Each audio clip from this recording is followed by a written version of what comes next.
With these discussions, we want to explore the entire nuclear fuel chain from uranium mining to radioactive waste storage. And tonight we're going to talk about nuclear weapons and how they fit into this broader picture. I'm excited to welcome our special guest, Alfred Meyer. Alfred is a social activist who currently serves on the board of two Physicians for Social Responsibility chapters, New York State and Wisconsin. And he formerly served on the national board of, he formerly served as a program director for the Alliance Nuclear Accountability, ANA, in Washington, D.C. And thank you so much for coming, Alfred. It's my pleasure to be here, and thanks for all of you to come out. What I'd like to do this evening is to tell a story about some of the things I've discovered and concluded, what I call the nuclear enterprise. And so I'll give you a little introduction to what my perspective is, and then invite your questions and further discussion of what it is I'm proposing. I kind of come at this from a scientific standpoint where you might develop a hypothesis and then you go out and test that hypothesis, see if it seems to be true in the given facts. And so my hypothesis is really not how much nuclear weapons fit into the nuclear enterprise, but from my perspective, nuclear weapons and the means with which to deliver them are the driving purpose of what I call the nuclear enterprise. And when I say the nuclear enterprise, I'm talking about a vast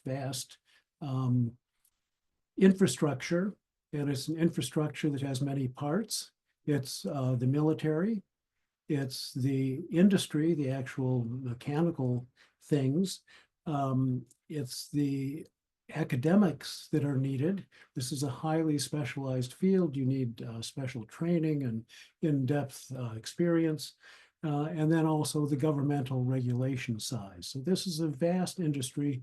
When the Manhattan Project was created in 1942, in secret, no less, it created an industrial base the same size as the then automobile industry. And I think we have some sense with the automobile industry how huge it is. You think of a car, just think of a car door and how many parts. It needs the hinge, it needs the door itself, it needs the glass, it needs the insulation, it needs the window crank, all these parts that go into it.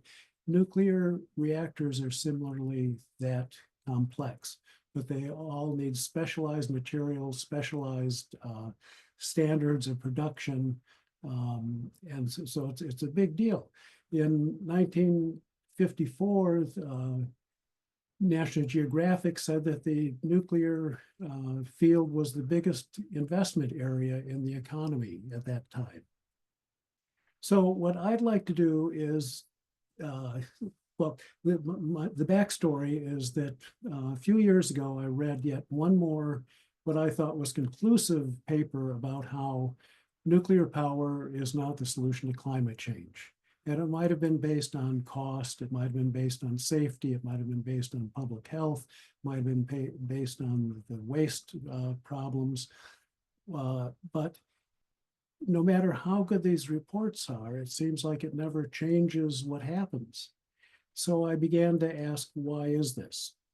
And I found what I think is a core part of the answer in a 2017 report that Ernie Moniz, who was Obama's second Secretary of Energy, that Ernie Moniz wrote in 2017 after he was out of the Obama administration.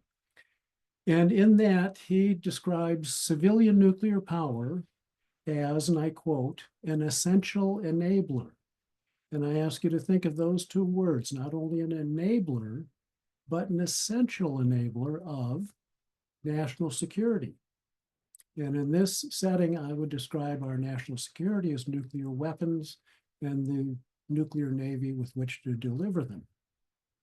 So I think this is the purpose of the military enterprise, this huge, vast, highly specialized endeavor. It's to make the weapons, and it's to make the primarily submarines are the so-called ace in the hole that we have for delivering these weapons. And so I want to ask, so how is it that Mr. Moniz says that civilian nuclear power is an essential enabler. And I point to one fact that he points out, and I'll just mention if you saw the link to an article I wrote that Lee publicized, there's a link to this report in there. But he points out that the United States has almost an exact one-to-one correlation of reactors on land as we have reactors at sea. It's in the low 90s for both. And what this means, in my perspective, is that civilian nuclear power has doubled the market size. It's now twice as big a market for all these highly specialized, unusual things. And that in that sense, civilian nuclear power is subsidizing the military ends of it. And for instance, we hear a lot of talk about small modular reactors. And the point I'd make about them right at this point is this: if you're going to use these in, say, Topeka, Kansas, is size really a critical element? Or if you're going to use them on a nuclear submarine, I would suggest that size is much more a critical element in that case.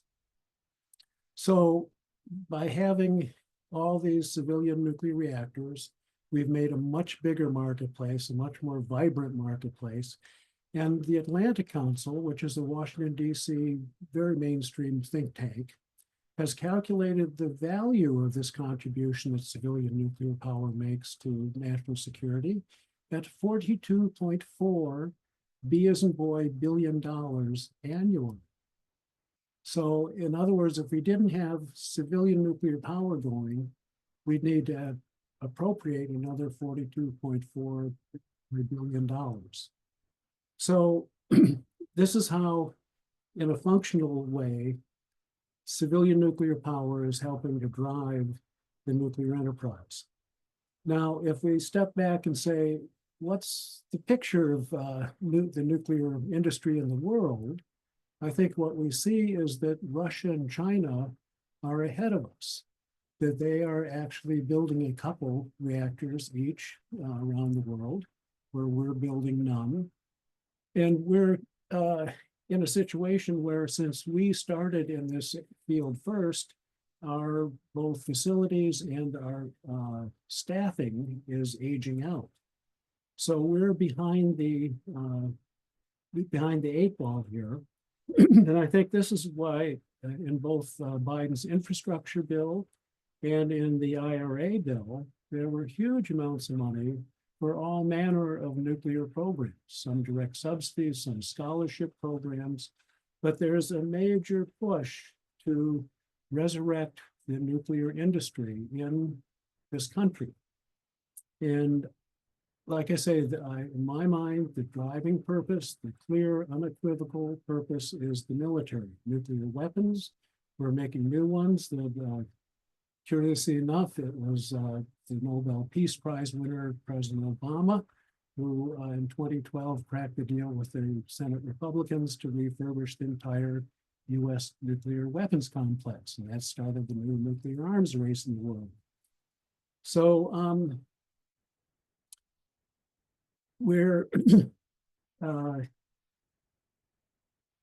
when we look back at the history of the nuclear endeavor, the world was horrified after nuclear weapons were used. And even though we firebombed Tokyo and burned over 100,000 people, that wasn't so horrible as the nuclear weapons bombing of Hiroshima and Nagasaki. And the world opinion was fully against this. And the US was in a position where the military was pushing for nuclear weapons dominance, but we have this new weapon, and it gave us control of the world, but the rest of the world hated the weapons, thought it was awful, we should get rid of it. And this led in 1953 to President Eisenhower giving a famous Atoms for Peace speech at the United Nations General Assembly, in which he talked about the peaceful atom. we're going to put the smiley face on this awful thing, and we're going to promote all the benefits that this power, this newfound, almost magical power will give us. And in that speech, he actually proposed an agency such as the current International Atomic Energy Agency, the IAEA at the UN, and whose purpose it is, I would point out, to promote nuclear technology. So with the Atoms for Peace, that we were putting a smiley face on this, how to sell this awful, expensive, dangerous, damaging program to the population. And it was the peaceful atom. First, it was going to be energy too cheap to meter. And curiously enough, when Lewis Strauss made that statement publicly in 1953, he had in his possession a federal report on the feasibility of nuclear power, which said that the biggest problem with nuclear power is cost. So here he is publicly saying too cheap to meter, when the report says big problem is cost. And in February of 1944, Leslie Groves, the head of the Manhattan Project, got the best advertising minds together to develop a PR program for the Manhattan Project, because the then secret project would become well known once a bomb was used. And it's a big curiosity to me is what has happened to that office since 1944, and how much are they still developing public opinion? Because I think this big push for nuclear power as the solution to climate change isn't coming from nowhere. And nuclear power can't solve climate change. We can't build enough of them fast enough. And you know, there's so many real problems with it, but it seems like the government won't let go of the idea. In England, for instance, Hinkley Point Unit C has been under construction for about more than 15 years. It's tripled in price. At one point, they had to sell a third of the project to the Chinese government. You know, they couldn't get it done. And I would think, gosh, wouldn't a businessman say, maybe this isn't a good business? Maybe we should go into some other business. But there's, for some reason, the governments won't give up on the nuclear power. And I think that circles back to nuclear power being an essential enabler of national security. French President Macron has a quote along the lines of, "You can't have nuclear power without nuclear weapons, and you can't have nuclear weapons without nuclear power." So that's that's how I look at it. That the real push for more nuclear, for small, you know, it's all over. We can imagine that we're going to reopen Palisades, the closed reactor in Michigan, or even they're talking about reopening 3 Mile Island. I mean, there's going to be this nuclear renaissance, but I think it's all smoke and mirrors. So anyway, I want to pause here and invite your response to what I've said. Any questions? If I've made any mistakes or misstatements, please point them out. There are lots of other things we can talk about, but I want to see how you all have taken in what I just gave to you.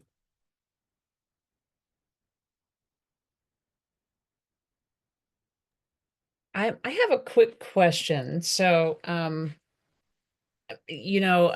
I guess I wanted to know if a country has a civilian nuclear power program, how long would it take them once that is established to develop a weapon? I mean, we hear all the time from Netanyahu that Iran will have a nuclear, is close to having a nuclear weapon. I think they've been saying it for a long time, but yeah, how long does it take? And could they feasibly already have one?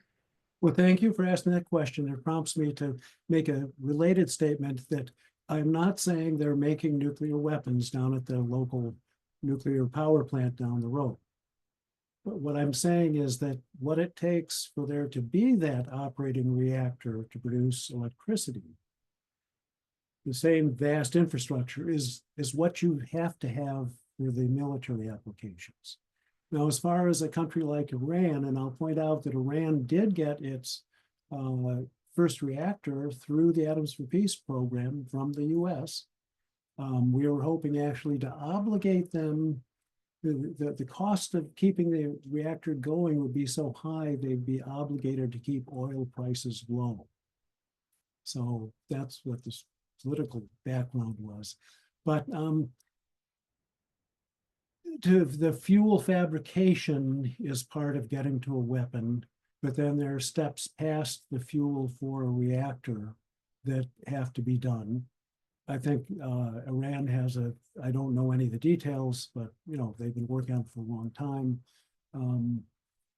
But I can't give a specific answer about how long it would take. If there are things other than nuclear power reactors needed to make nuclear weapons.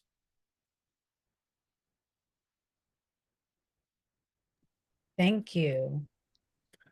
I don't know if this is a related question or even a good question, but when you said that civilian nuclear power subsidizes the military, and you said like $42.4 billion annually are contributed to national security made by the civilian nuclear power sector. So what is it specifically that money is spent on? What literally are we talking about? That figure of 42.4 billion is the calculated value of what civilian nuclear power adds to national security. It's not actual payments for some kind of service or a literal exchange for service, money for services. Does that answer your question? It probably does, only my brain doesn't work as well as yours. Well, it's the idea is that That's what it takes to keep the infrastructure in place that the military takes advantage of, benefits from. Yeah, yes. I actually do not know exactly how they made their calculations. If you go to the Atlantic Council's website, at least this was a couple of years ago, and Google nuclear power and national security, I came up with 13 hits.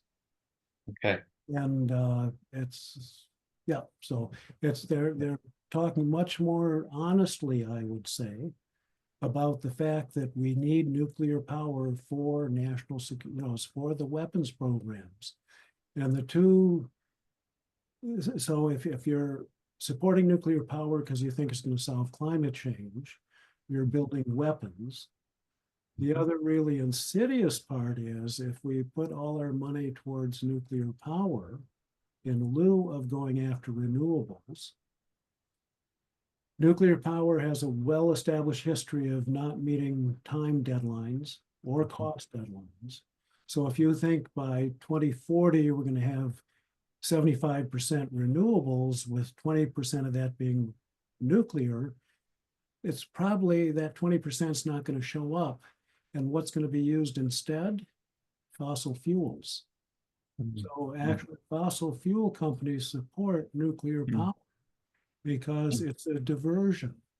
I highly recommend a group out of Melbourne, Australia called The Juice Media, like orange juice, thejuicemedia.com. Look at their honest government report on nuclear power. It's absolutely stunning. I think they're quite masters of communication in this modern age. But they're the ones who they have this graph which shows that if you're planning on nuclear power being the solution to zero emissions power, it's not going to happen because they won't get built. Thank you, Alfred. Why don't we let Philip ask his question, and then I have one in the chat for Jonathan when you're done. Thank you. Hi, so Philip here. I'm calling from Saskatoon, Saskatchewan. I actually spent most of the last 30 years in Ontario. I'm back here, and my history with the issue is in opposition to uranium mining in northern Saskatchewan, with a small organization which still exists called the Interchurch Uranium Committee, founded in 1980 and still around. So work with me here. while I get my mind around what you said. Because so the way I've spoken about nuclear power in the past is that it's like a front for the weapons industry. Yes, All right. And what you're presenting to us here, if I'm understanding you correctly, what you're presenting to us here is that it's it is that front, but the infrastructure uh it's not just it's not just like a sidearm. It's not just something to spin off to make it look good. You're saying it's actually essential, yes. Because right? yes, I'm quoting ex-Energy Secretary Ernest Moniz, civilian nuclear power is an essential enabler. And like I say, think of those two, just not enabler, but an essential one. Okay. You see, and I'll just be brief. The reason why I'm asking this question to be really clear is in Canada, we're ostensibly our agreement with the United States in terms of the exports of uranium is that we're not actually directly supporting the weapons. Now we all know that that's not true, okay? But that's what we've been told over decades. And we know it's a lie. And now you're saying they've said it's a lie and they've got the numbers to prove it, right? So, okay, so another way, my last thing is another way of thinking about this is that the civilian reactor industry is not really civilian. That's misnomer. But if you want, just keep the language, it's a subsidy to the weapons industry in a sense. But that's what I would argue, and what I know of the history of it. Remember that the Manhattan Project, this vast undertaking, was all, shall we say, socialist government enterprise. Mm-hmm. President Mm-hmm. Eisenhower, of course, was a rock-ribbed Republican, the free market. So they, in my mind, they kind of spun off the central part of the endeavor to the free market. It took legislative change to allow civilians to handle nuclear materials. It was all a government thing. But we opened it up to the civilian to get that magic of the, Adam Smith's invisible hand and all that stuff. And yes. huge piles of investor cash. Of course, the problem is it's a miserable industry. No insurance company will touch it. Smart is not going to touch it. And that's why it's always had and always will have huge government subsidies. It's a lousy industry. Right. Okay, I've taken enough. That was very helpful. And I will pursue this again more later on. I'm so happy to hear of your interchurch uranium council group, and congratulations on working that long. And I'd actually like to learn more about it and keep up the good work. Yeah. It prompts me to say too, that in the United States here, south of the border, we are in a big move to create the entire uranium fuel chain domestically. Yeah. For our so-called national security.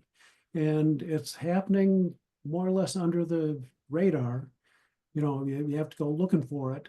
But I think all of us need to be aware of the fact that every step of the uranium fuel chain is damaging, it's polluting, it releases ionizing radiation. We're killing ourselves just to possess them, even if we somehow never use them. Right. Excellent. Thank you so much.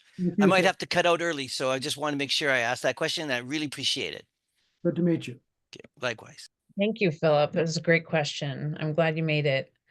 Jonathan asks, can you explain the differences and similarities between SMNRs and nuclear submarine power plants? Yes and no. First of all, SMNRs, as some people refer to them as PowerPoint reactors, because they don't really exist except on paper. So we don't really know what we're talking about, even though they're touted as being a great deal because they'll be mass produced. We'll just make a whole bunch of the same thing in a factory someplace. Right now, there are about 80 designs around the world. So which one are we going to mass produce? I don't know. Anyway, that's, so they don't come.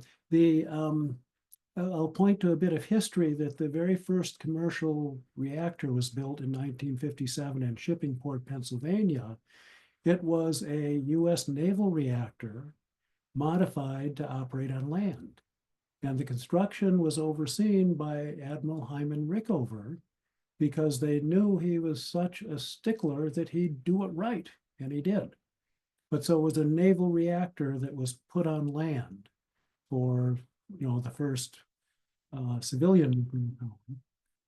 And some of the fuel, like the HALEU, high assay low enriched uranium fuel that Bill Gates wants to use in his Neutron reactor, that high assay fuel gives you more power in a smaller space.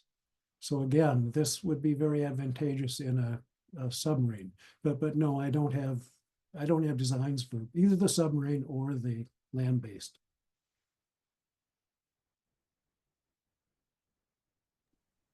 Thank you, Alfred. Susan had to leave a little early. All right, we're going to open the floor up for more questions. Does anyone have any other questions who hasn't asked one yet?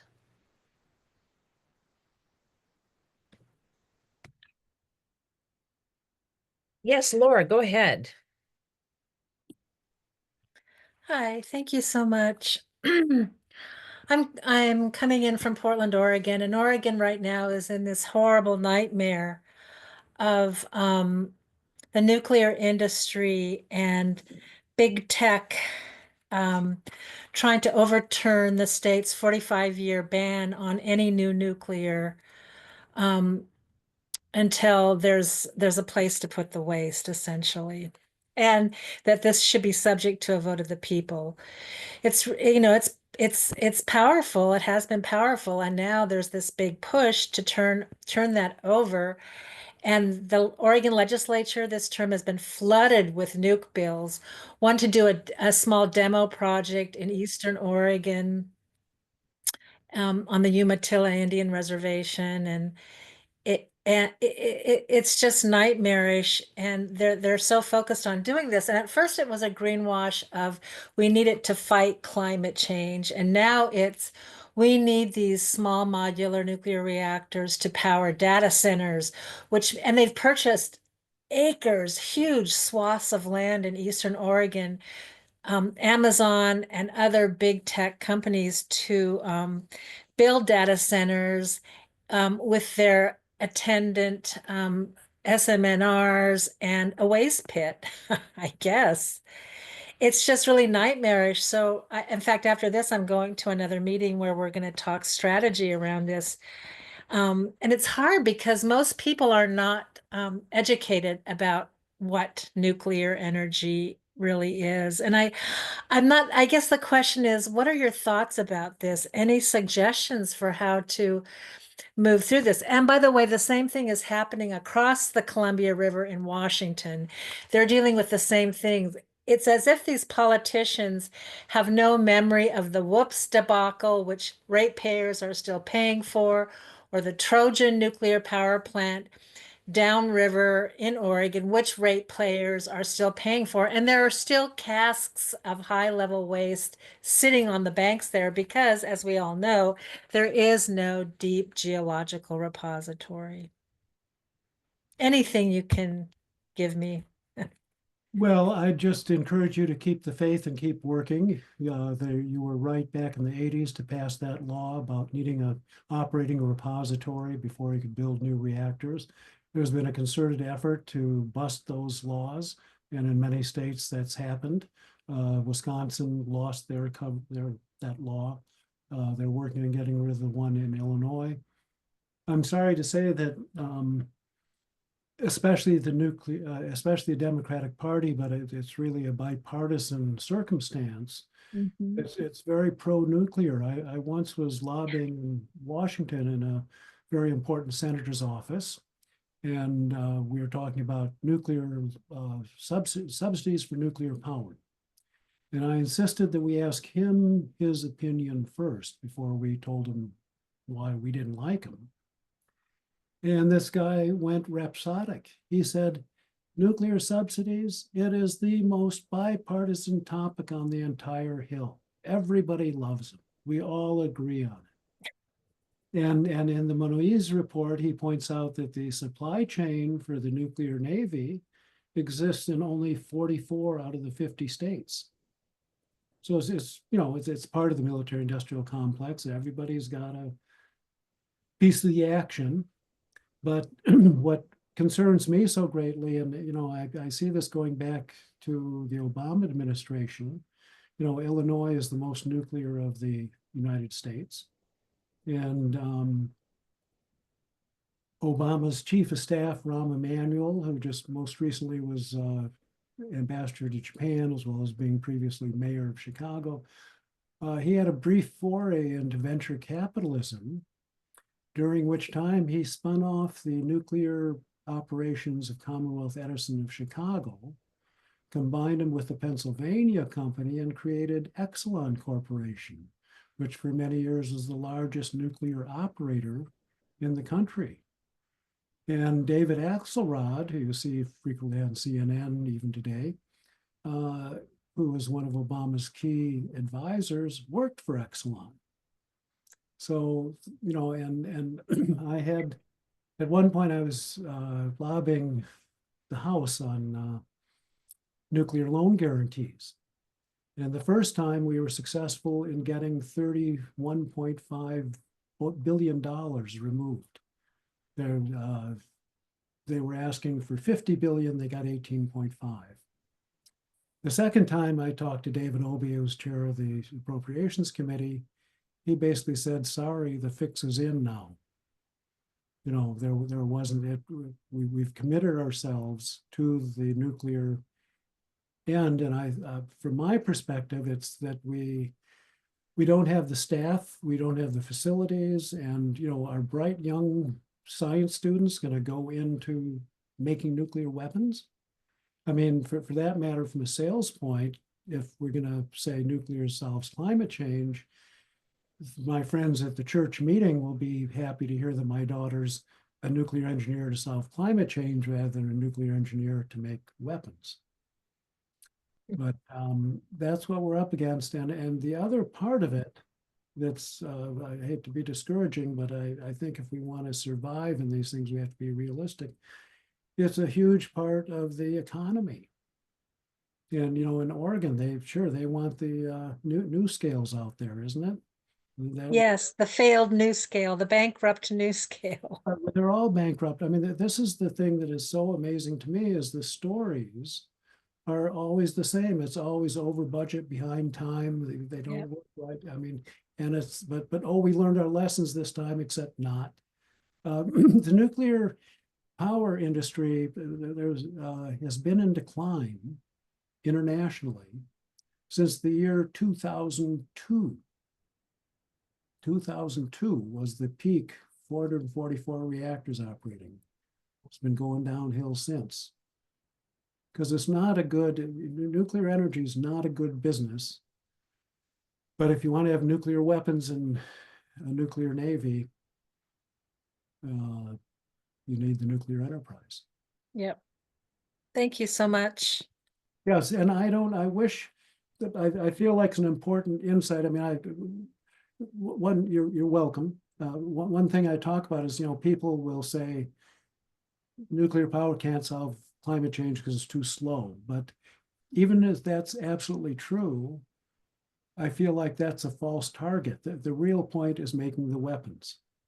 Yes. And all of our accurate, important, significant critiques that will save our lives get ignored, because that's not the point of it. It's not to solve climate change. It doesn't have to. It doesn't have to be. Right. It doesn't have to be health. Yeah, it's so good to hear that, Alfred. Thank you. Well, I hope that we can work together to come up with ideas about what to do. Yeah. I think one thing is to work against nuclear weapons, and there's the Back from the Brink program, which is a great way to work locally and in your state. The PSR chapters out there, I'm sure, are involved in that. Yes. Peace Action, the Don't Bank on the Bomb. So there are things to do to work specifically against nuclear weapons. But my concern is that as long as nuclear power gets sold, as long as people believe in it so much, it's the essential enabler. So if we don't get rid of that, we won't get rid of the weapons. Right, right. Yes. But check out thejuicemedia.com. I will. Look at their honest. It's a 4-minute video. I think they're a little spicy language in it, but I think you can. Okay. They really hit the nail on the head, I think. Thank you, Laura, and good luck at your meeting tonight. And one point I would like to say is that there are nuclear reactors all over the country, and they're all building nuclear waste right now, and there's nowhere to put it. So you'll be stuck with it if you build a nuclear reactor, is my opinion. But Philip, would you like to ask a question? Thank you. Yes, and then I've got to run off. So I've been thinking about for a couple years now, what is the motivation? What's the real motivation about the big tech and trying to resurrect these old reactors and build new reactors, et cetera, et cetera? What's happening there?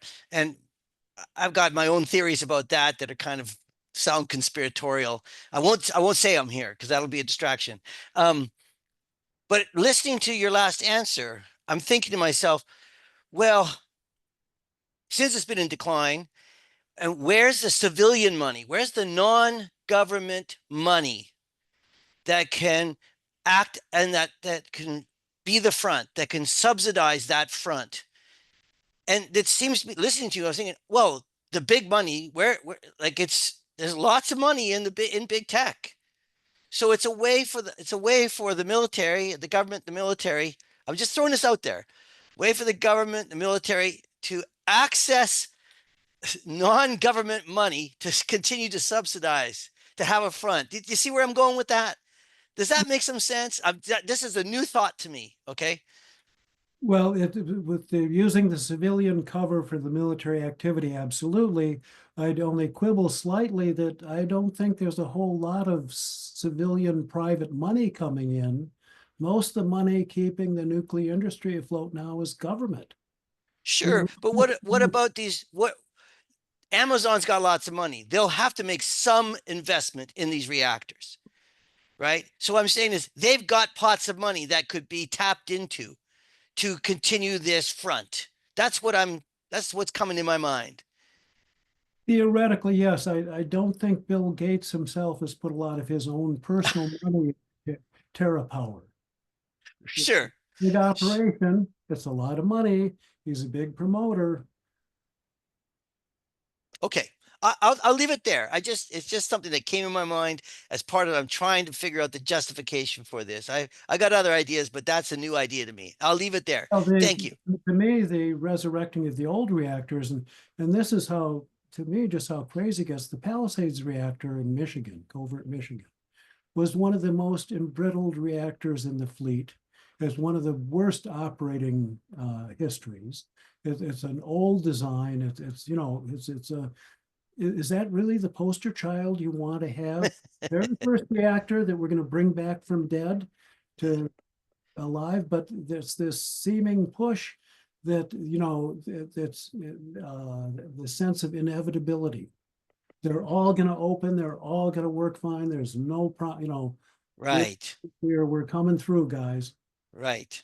Okay. This has been very helpful. I'm sorry I have to leave now, but that's been very helpful. Thank you so much. Thank you. I'm glad it's been helpful. Yeah. Thank you, Philip. Hi, Gail. Go ahead. Ask your question.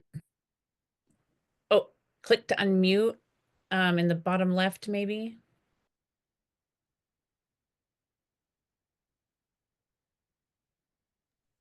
There, is that okay? Almost forgetting what I was going to say. I keep reading on all this stuff day after day after day, and the problem with these data center types, wherever they can, they want to use power from the utilities, and the utilities are waking up to saying, "Oh, if we do this major upfront investment in a big asset, and then and they try to advertise it like, oh, it won't cost the public anything. But then when they get the deal, it turns out the deal has got a clause in it that says that they don't have to commit to a minimum amount of power to buy it. So they want to be able to welch out if they don't need the power, and not have the costs will still end up on the public if they're not paying enough. And Gates began his thing by throwing a little bit of money in, and then literally saying there should be, oh, now, the public should be contributing to develop this. It's just so scuzzy. It's if they can get out of spending their money, if they have to pay the real cost of developing nuclear, they won't do it because it's a very expensive form of power. And so the best thing that utilities can do is say, you're on your own. If no other way to stop them, that's the way. And the other thing is, we've learned from Dr. Gordon Edwards, he's in his 80s at this point, but he's sort of our expert. And we have a nuclear engineer person as well out at University of Victoria, Ramana, who's done the critique, and the guy who leads the yearly nuclear status report. This guy is a baseload expert and a nuclear expert, and he's the one who said baseload's out the window. You can have distributed small power, renewable. You don't need this stuff, but against all logic. And one of the writers in Cleantech, Michael Barnard, is doing breakdowns and analysis of a lot of kinds of energy, and he said it's the same habit for nuclear as for using hydrogen, which has a niche application that's okay, but generally, and he basically does the social science around how consensus is built or faked. And when these things die, because we've had renaissance of nuclear, little ones that the government of Canada dished a bunch of money in to redevelop, and they die very quietly. Nobody tells the public. There's a big to-do when the renaissance comes up, and this SMNRs are another renaissance. And then when they die, nobody wants to say so. It's just a real scam. Now, what Dr. Edwards pointed out, because we are building a small modular, and they've just gotten the license to build it, and they're building it with an incomplete design, and it's being built in Ontario, which is where most of the nuclear in Canada is currently. There's one in New Brunswick where I just moved from, but all the rest of the reactors are here in Ontario. And they had approval to build another reactor 11 years ago, and then they had overbuilt, and we are still paying the debt on the overbuild. And they used that environmental impact assessment of 11 years old to approve building this new small modular, which has enriched fuel. It's very different and totally different technology, but they just swept it through. Our regulator is really a captured regulator. Anyway, the thing is being built, and they had site preparation license, and they just this last week got approval to build. And they had already, as part of the site thing, dug a hole basically 7 stories deep, because they're going to try to hide the fact that it's not small at all, because 7 or 8 stories will be below ground and 7 or 8 above, the size of a football field. So this is the kind of stuff. So, and this one is an American design, GE Hitachi, a BWRX boiling water one, requiring enriched fuel, which we don't produce in Canada. So here we are trying to be not the 51st state, and we're going to be dependent on their design and their maintenance. And for goodness sake, we're going to have to get our enriched fuel, because, as he said, they're developing the whole fuel line there to make sure they don't depend on Russia. But we'll be depending on the US for the enriched fuel, and they can cut it off any old time. Anyway, there is a lot going on, and they're all the way west trying to sell other versions, the eVinci, which is a smaller one, and by Westinghouse, and it's popping all over the place, and they're trying to sell it to the prairie provinces, and they're all signing MOEs, but it doesn't mean they have to buy them and do them. So I don't know why they're even bothering. Anyway, there's a lot going on. And we have a group here. We started with down in New Brunswick. We have a leader who's basically comes out of a social science background. And then there's a whole bunch of us. And then we connected across the country. We not as far out as the West Coast, but we are working on it. We meet every Friday to discuss what can be done. And they do bulletins that they send to the politicians, basically, and stuff like that. So we're very active. Well, good for you, and keep up the activity. It's always amazing to me as to what a sales pitch it is. It's kind of the same old nonsense. It's as if nobody can remember anything. These are not new ideas. These are old ideas that didn't work before. The reason we have big reactors is that we built small ones and they didn't have good economies of scale. So we built bigger ones. They didn't work either. So now we said, oh, let's build smaller ones now, forgetting so, that nonsense goes on. I will point out that in President Bush's first term, on January 12th, 2021, 6 days after January 6th, 2021, he issued an executive order in support of small modular reactors for two purposes: for defense and for space exploration. No mention whatsoever about climate change. And yet everything that Biden did, it was all about climate change. We have to give money to Romania so they can study to see if they need a small modular reactor to solve climate change. And of course, the story in South Carolina and the states here, where the two reactors at VC Summer were canceled after $9.3 billion was spent, and the ratepayers are still paying for it. That, this construction work in progress. So the whole nuclear enterprise is a very privileged enterprise. I can't explain how it all works and who's doing what, but I can see the patterns of what goes on. And, the civilian nuclear power is just the cover story. It's to get, win public support. Some people say we've got to have nuclear reactors. And I think I think there's been a concerted public relations campaign that's been very effective, that the general population would say, yeah, I think nuclear power, we probably do need that. That's kind of in the common cult consciousness, and that's been put there. And at the same time, I'm very concerned about the health impacts of reactors. There's a recent book published by Ian Fairley and Cindy Folkers titled "The Scientists Who Alerted Us to the Dangers of Radiation." And it's this phenomenal story of various prominent scientists, some of whom you've heard of, some of whom you hadn't, who made very important discoveries about the dangers of ionizing radiation. And as soon as they made those discoveries, they were, off with their heads, so to speak. They lost their positions, they were discounted. In the United States, it wasn't until the late 70s that the Federal Food and Drug Administration advised against pregnant women being X-rayed.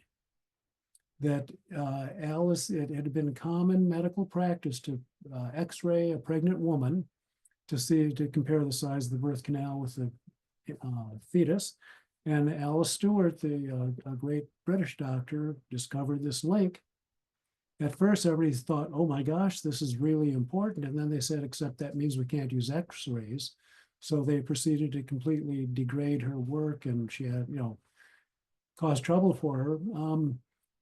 I think it was in 2012 that the National Academy of Sciences here in the States said that the Nuclear Regulatory Commission should do a study of the health impacts of people living near reactors. So they actually got as far as setting up a pilot study. And they had 5 different sites that they were working on. And suddenly, curiously, they decided that, you know what, $6 million was just way too much money to spend on this study, so we're not going to do it. Yeah, so no study. You know, and then we see in Ukraine that nuclear reactors are not built to endure wartime conditions. And all of the reactors we have in all of our countries are really pre-deployed nuclear weapons. So it's really, we somehow are enamored with the atom and the magic of it. Our belief that it makes us safe, we could have a whole nother evening's discussion on the fallacy of that. That deterrence is not a policy, that having these things on hair trigger alert doesn't make us safe. Israel might have a nuclear weapon, but I ask, where in the world could they use it? Where you know, they're going to drop it on Tel Aviv or Eilat, or, you know, there's no space there.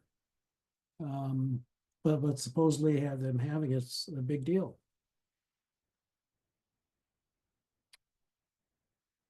So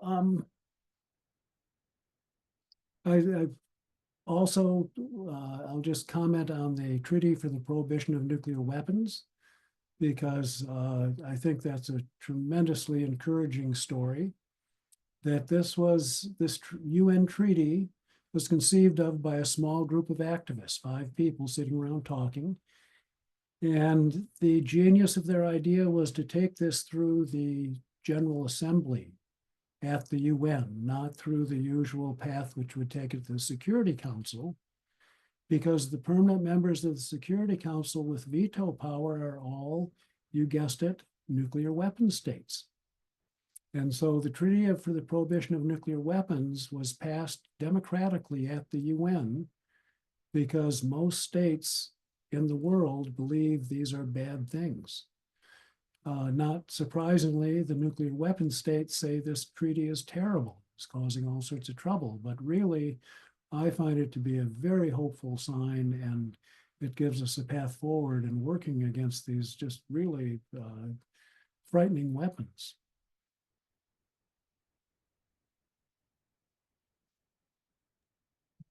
Thank you. I noticed, right, Gail mentioned the whole supply chain issue that we're having, and in your article you mentioned a way of colonizing or sort of making other countries dependent on us. Once we give them the peaceful atom, they become dependent on us for the expertise or what have you. And in our first talk on uranium mining, Leona Morgan mentioned, and it just made me think, Leona mentioned the nuclear colonialism that's happened with Dene, and how they're used as just a point of extraction and waste dumping. I don't know if I had a question. I just thought it was interesting. It's sort of a nuclear colonialism out, but within too. I don't know. Well, there's been a curious history, especially in the early days of civilian nuclear power, we really depended on the foreign market because the domestic market wasn't so good, and all the foreign countries wanted these things, so it was in high demand. We still have, you know, there's a big international nuclear market with all sorts of sordid histories. I don't know if you remember the days of AQ Khan and the Pakistan nuclear black market, and North Korea and Pakistan trading plans for weapons and missiles.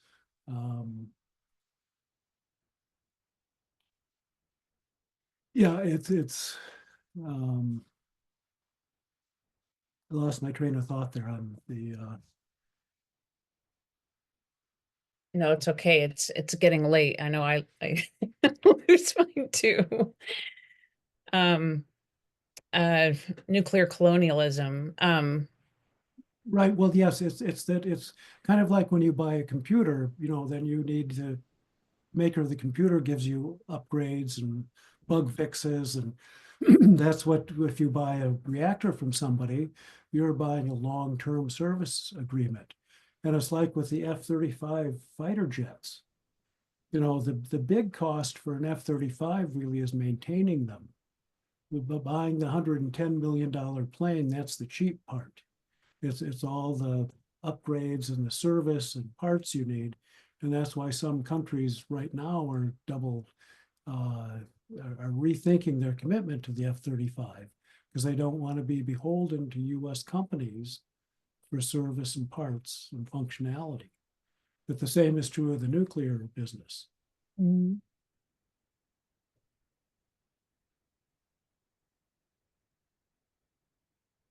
Yeah, I don't know. It's so it feels like we're all involved in this crime. It's like they spread it out to spread the guilt. That's just my hypothesis, but Oh, or maybe we're all part of one of my PSR colleagues always used to talk about how we're part of an unplanned, non-consensual human experiment of irradiating our biosphere.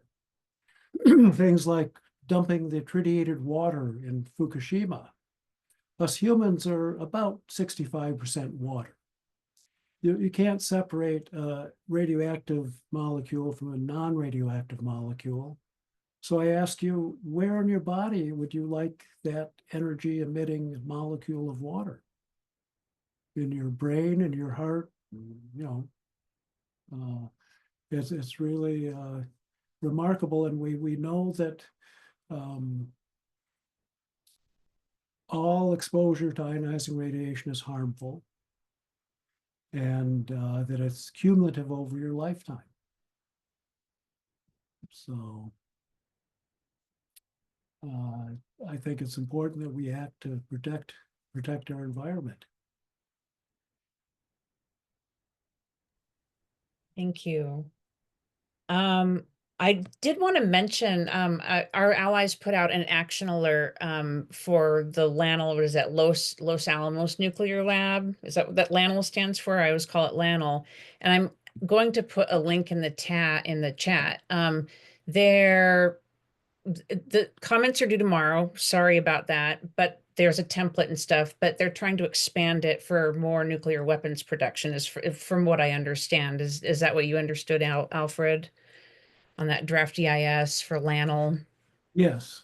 Yeah. So if you have time and would like to take a quick action, I think they have some templates for you. That would be great. The comments are due tomorrow. And Even to me, even just a short comment like this is a really bad idea. You don't have to become an expert on the topic to try to argue them, but it's just to get it counted that one more person against that. It does make a difference. I once was at a nuclear power conference in Madison, Wisconsin.